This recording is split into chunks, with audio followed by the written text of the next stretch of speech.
Et parmi ces femmes, il y a les femmes du COSEF, et c'était en 2007. Et Abdoulaye Wade a pu matérialiser et concrétiser ce concept parité. Mais il faut également reconnaître à César ce qu'il y a à César. Et c'est le président Macky Sall qui a rendu effective la loi sur la parité. Comment il l'a rendu effective? En vraiment imposant, pas imposer les voix, en demandant à ce que toutes les listes connaissent un nombre de femmes égal au nombre d'hommes.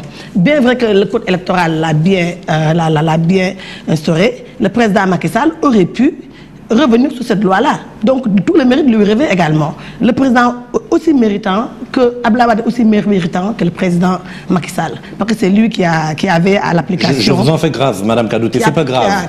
La question n'est pas au niveau de la paternité de la loi. Oui, mais c'est important de souligner. C'est important de souligner que c'est pas un seul homme à qui revient le mérite de ce concept parité. C'est les femmes d'abord avec le COSEF. Après vient le président Abdoulaye Wade avec la matérialisation du concept parité. Et vient enfin le président Macky Sall qui n'a pas démérité parce que c'est lui-même qui a rendu effective l'application de la loi sur la parité sur les listes législatives. Maintenant, son applicabilité, c'est ça qui m'intéresse. Voilà, son applicabilité est en cours. Déjà la parité a été une condition de recevabilité des listes législatives. Et ça, le président Macky Sall et son staff l'ont respecté. Il n'y a aucune liste où on ne retrouve pas un nombre d'hommes égal au nombre de femmes. Donc c'est une condition qui a été respectée. Vous avez écouté Yacine Sey, ça n'est pas une exigence pour toutes les listes. Oui, ça veut dire qu'on peut ne pas avoir suffisamment de femmes pour répondre aux besoins politiques dans une liste. Et là, je me dis, si des coalitions ne sont pas en mesure d'avoir 75% de femmes sur leur liste, ces coalitions n'ont pas besoin d'être des coalitions, à plus forte raison des partis politiques. Parce que dans mon entendement, un parti politique doit être en mesure, doit avoir la capacité d'avoir au moins 65% de femmes. En tout cas, nous, ce n'est pas notre problème. Nous, on a même un nombre de femmes vraiment supérieur à la demande. Mais c'est parce que justement, vous utilisez les femmes alliées qui ne sont pas toujours de l'APR. C'était d'ailleurs l'objet de la petite frustration dont j'ai parlé tout à l'heure. Oui, là, je vais en parler un tout petit peu. Parce que c'est vrai qu'avec les investitures sur les listes législatives, les femmes alliées, les femmes des partis alliés ne sont pas sur les listes. Et ça, tout le monde l'a constaté. On a plutôt constaté que les femmes qui étaient investies étaient plutôt les femmes qui faisaient partie, qui étaient des femmes de l'APR, des militants de l'APR. Et ça, nous l'avons déploré en son temps. Et là, je pense que le président Macky Sall a pris acte. Ce sont des choses qui se passent en politique. Donc, c'était un problème d'incompréhension. Et vous allez voir, il y aura des corrections, il y aura des améliorations. Nous, on n'accompagne pas le président Macky Sall juste pour vraiment l'applaudir ou bien caresser comme ça. Non, s'il y a des choses qui ne marchent pas, nous sommes là pour dire que ça ne marche pas. Quand on a vu que ça ne marche, ça n'allait pas, qu'effectivement, sous les listes législatives, il n'y avait aucune femme alliée, nous l'avons souligné. Et nous avons tapé sur la table. Parce que nous avons amené le président Macky Sall au palais. Je peux dire que ce n'est pas l'APR qui a amené Macky Sall, le président Macky Sall au palais. C'est la coalition. C'est la coalition Macky 2012 en premier qui l'a porté au second tour. Et c'est Benno Bokk Yakaar qui l'a porté au pouvoir. Et la coalition Macky 2012, nous n'avons ménagé aucun effort, nous les femmes. Moi-même qui vous parle, je suis membre du directoire de campagne de Macky 2012. Je suis l'adjointe de Benoît Sambou. Donc j'ai eu à abattre un travail remarquable. Et ce n'est pas seulement moi, c'est toutes les femmes qui étaient aussi bien dans le directoire de campagne que les femmes qui étaient en dehors du directoire de campagne. Les femmes, ces femmes-là ne sont pas au bout de leur peine ou de leurs travaux parce que l'enjeu aujourd'hui, c'est la majorité à l'Assemblée nationale pour maintenir ce pouvoir. Et c'est de cela que nous allons parler tout à l'heure, puisque ce qui nous intéresse, on ne va pas refaire l'histoire, c'est ce qui nous intéresse, l'Assemblée nationale. Je voudrais que vous permettiez que la coalition Bokk Gis Gis...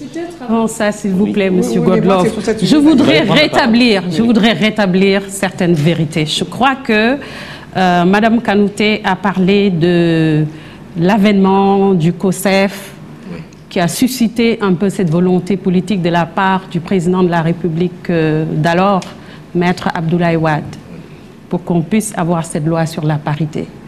Je crois qu'il faut rétablir les faits. Il y a eu une très longue lutte des femmes dans ce pays. Depuis les Caroline Diop, et même avant ça, dans l'histoire du Sénégal, il y a eu une lutte des femmes. Avec Natriala, avec Aline Sitoé Diatta, avec Djembe Mbodj, etc. Et en 1947 déjà, on avait l'organisation panafricaine des femmes dans laquelle des femmes de renom étaient déjà membres. En 1984, il y a eu Yehu Yehui pour la libération des femmes, qui s'était déjà battu pour l'instauration du 8 mars dont vous parlez, et c'est vers les années 90 qu'on a eu le COSEF, dont nous sommes membres fondateurs. Très bien.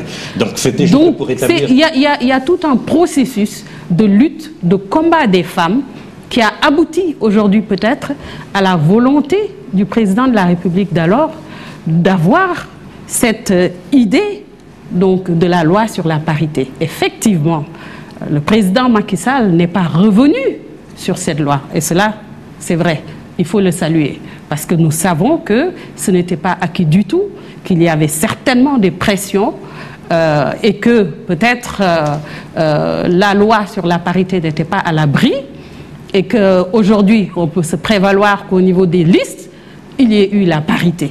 Mais je pense qu'il faut d'abord remercier cette lutte ou se féliciter de la lutte des femmes, remercier les femmes par rapport à cette lutte, par rapport à ce combat qui a abouti à véritablement... Voilà qui est bien dit. Mais ce qui nous intéresse dans le présent, c'est de pouvoir camper cette femme aujourd'hui et savoir si on peut trouver autant de femmes disponibles de façon à respecter la parité pour répondre aux compétences requises, par exemple dans le domaine politique. Et c'est pour cela que je voulais vous donner la parole, pour vous qui êtes de beaucoup guis-guis. Voilà, merci de me donner la parole sur cette question-là. Moi, je pense que la parité pour les femmes, c'est une chance.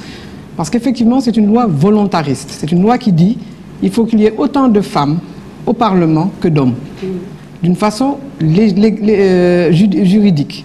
Ça veut dire que le code électoral fixe très précisément la parité, une femme, un homme jusqu'au bas de la liste. Simplement, moi je voudrais faire quelques remarques. Cela pose un problème très précis. C'est la place de la femme dans les partis politiques. Combien de femmes sont-elles dans les directions des partis politiques? Cela pose le problème de la femme, des femmes, dans les instances d'éligibilité.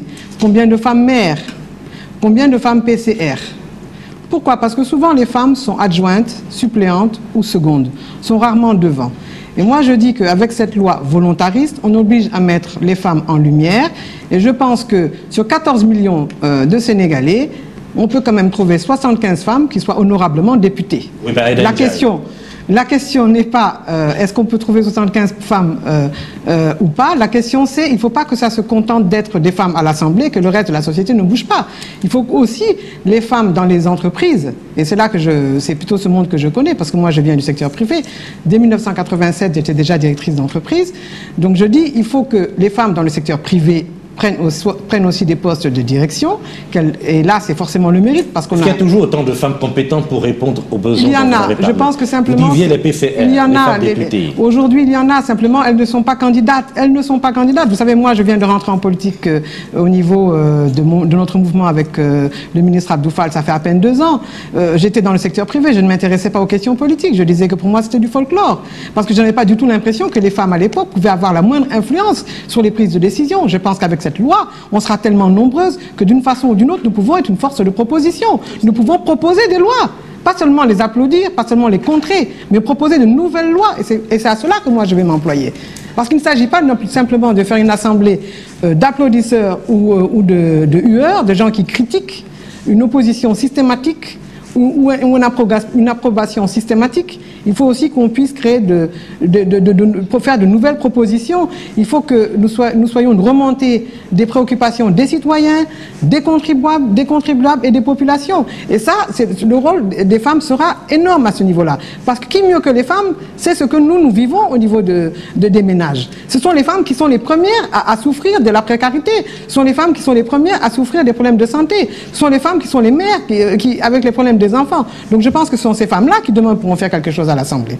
Et je pense que la coalition, en me mettant dans cette posture, entre guillemets, d'éligibilité, a choisi aussi un profil de femmes, justement, qui ne sont pas uniquement, entre guillemets, des femmes politiciennes. Il y a beaucoup de femmes qui vont rentrer dans l'hémicycle, Inch'Allah, et ce sera des femmes qui vont compter demain.